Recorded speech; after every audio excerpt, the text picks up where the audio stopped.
All right, now the need to protect and preserve cash when millions of Australians have switched to tap and go electronic payments is something the One Nation Party actually has been hammering on in the Parliament for some time. Queensland Senator Malcolm Roberts has spent hours asking officials about it in Senate committees. We sought his response to the proposed cash mandate a short time ago.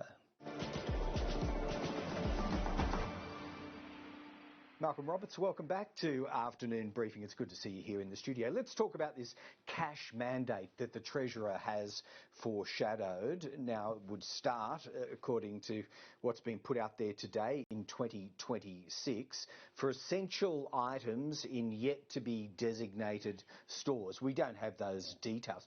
In principle, though, do you support this and view it as the solution to cash shortages? Maybe not the entire solution, Greg, but definitely a good step. A recognition by the government that cash is important. We've had cash increase from July to August this year of 2.7% in the number of transactions. People are definitely swinging to cash because they've seen the digital ID, they've seen misinformation and disinformation bill and other things that speak to control.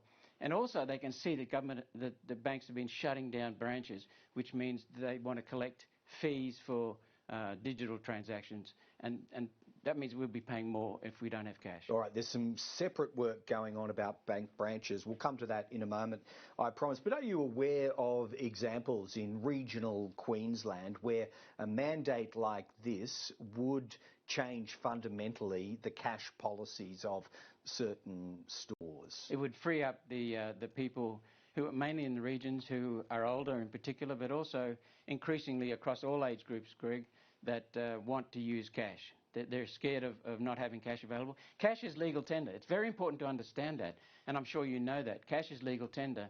It should be a requirement that banks have to make sure that transactions can be made in legal tender. Yeah, so many people labour, I think, under the misapprehension, don't they, that it is legal everywhere, whereas the actual law says it must be disclosed ahead of transaction, I think.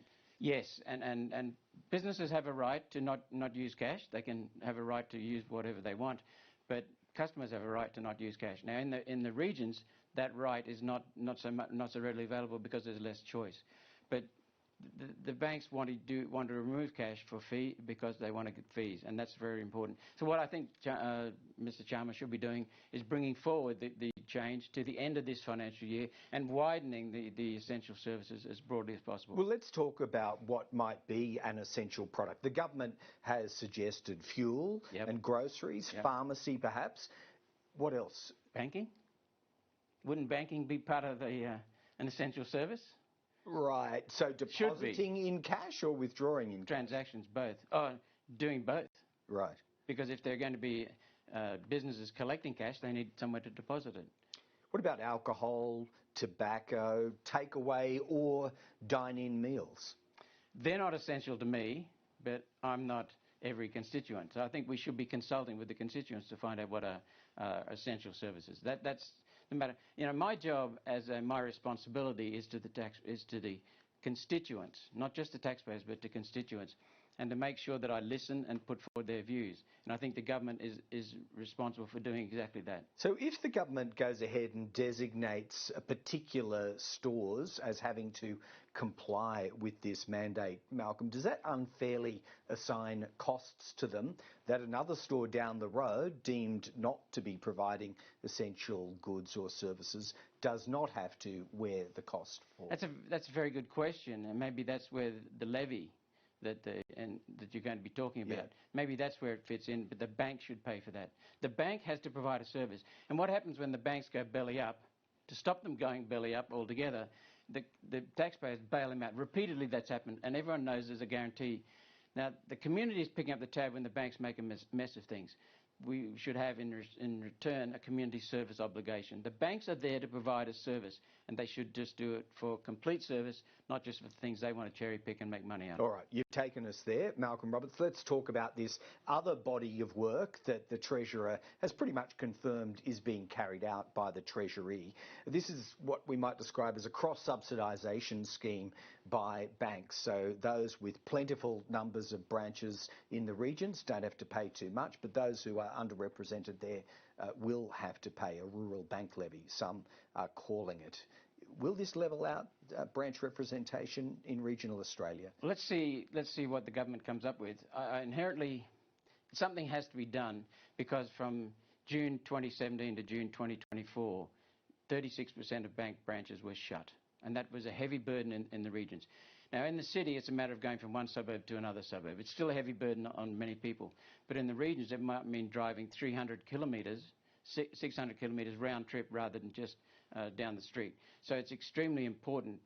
But maybe what we should be having is an essential not an essential service, a community service obligation on the banks in the Australian Banking Association Code of Conduct, putting that in there, as I've suggested many times in the past. Right, but the question would then be which banks, because there are many brands of banking now which created only in the internet or online space. They never did have a branch structure at all. Why should they be obligated to mesh into a regional network or any physical network for that matter? If they want to provide a service to the community, then they should provide a community service obligation. That's very, very simple. I've said that many times. You know, the banks are on a one-way street. They just want to hype up fees for transactions, forcing for digital transactions, and they do that by eliminating cash.